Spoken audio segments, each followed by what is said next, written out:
Adapun judul firman Tuhan kita pada hari ini, kasih Tuhan dan perintah agung. Semua orang Kristen mengetahui atau setidaknya pernah mendengar bahwasanya Tuhan sangat mengasihi dunia ini. Mari kita buka ayat yang sangat terkenal dari Yohanes 3, pasalnya yang ke-16. Karena begitu besar kasih Allah akan dunia ini, sehingga Ia telah mengaruniakan anaknya yang tunggal, supaya setiap orang yang percaya kepadanya tidak binasa, melainkan beroleh hidup yang kekal. Kita sering mendengar ayat ini, tapi biarlah pada hari ini pewahyuan yang baru yang lebih mendalam terjadi di dalam hati kita. Bapa sangat mengasihi saudara. Karena Ia sangat mengasihi saudara, Ia mengorbankan yang terbaik kepada saudara. Ia mengorbankan anaknya satu-satunya, anaknya yang sangat dikasihinya, Yesus Kristus, untuk menyelamatkan saudara.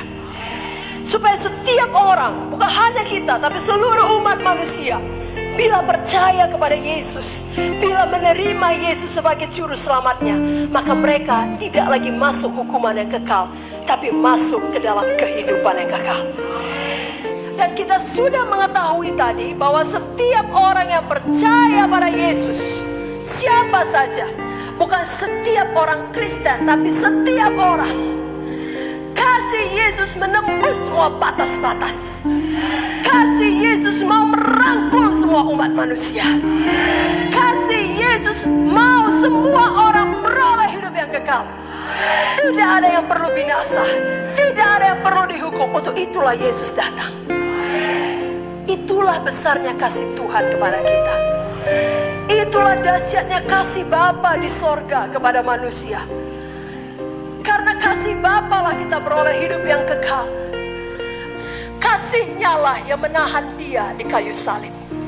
Kasih-Nya lah yang membuat Dia rela mengalami semua penderitaan, supaya saya dan saudara, dan sekali lagi semua orang yang mau menerima Dia, tidak perlu binasa, tapi beroleh hidup yang kekal. Berikan tepuk tangan untuk kasih Bapa.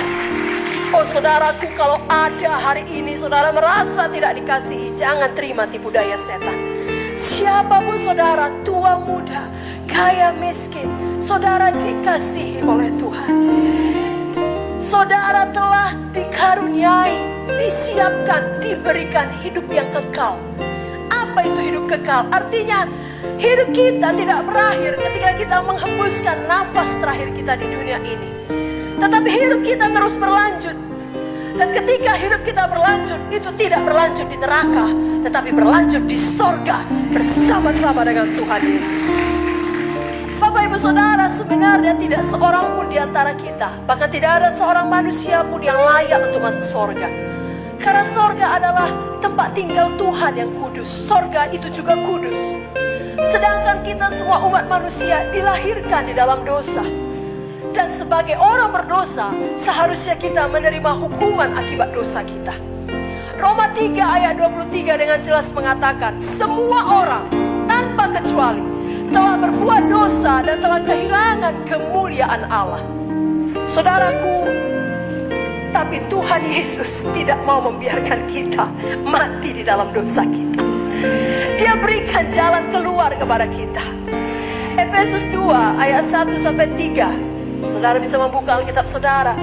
Di sini firman Tuhan berkata dalam buku Efesus pasal yang kedua ayat 1-3. Kamu dahulu sudah mati karena pelanggaran-pelanggaran dan dosa-dosamu. Kamu hidup di dalamnya karena kamu mengikuti jalan dunia ini. Karena kamu mentaati penguasa kerajaan angkasa, yaitu roh yang sekarang sedang bekerja di antara orang-orang durhaka. Sebenarnya dahulu kami semua juga terhitung di antara mereka, ketika kami hidup di dalam hawa nafsu daging dan menuruti kehendak daging dan pikiran kami yang jahat. Pada dasarnya kami adalah orang-orang yang harus dimurkai, sama seperti mereka yang lain. Jadi dahulu memang kita hidup di dalam dosa. Puji Tuhan, hari ini mari kita hidup bebas dari dosa. Karena kalau kita tetap hidup dalam dosa, tak dapat tiada, semua dosa harus ada bayarannya. Dan bayarannya sangat mahal, akibatnya sangat mengerikan. Di dunia ini mengerikan, apalagi di dunia akan datang, yakni hukuman yang kekal. Upah dosa, Roma 6 ayat 23 mengatakan, upah dosa ialah maut. Puji Tuhan, ayat itu tidak berhenti di situ. Ada kata tetapi. Kata tetapi membatalkan yang sebelumnya. Gitu juga yang terjadi dalam Roma 6 ayat 23. Upah dosa ialah maut. Tetapi karunia Allah ialah hidup yang kekal dalam Kristus Yesus Tuhan kita.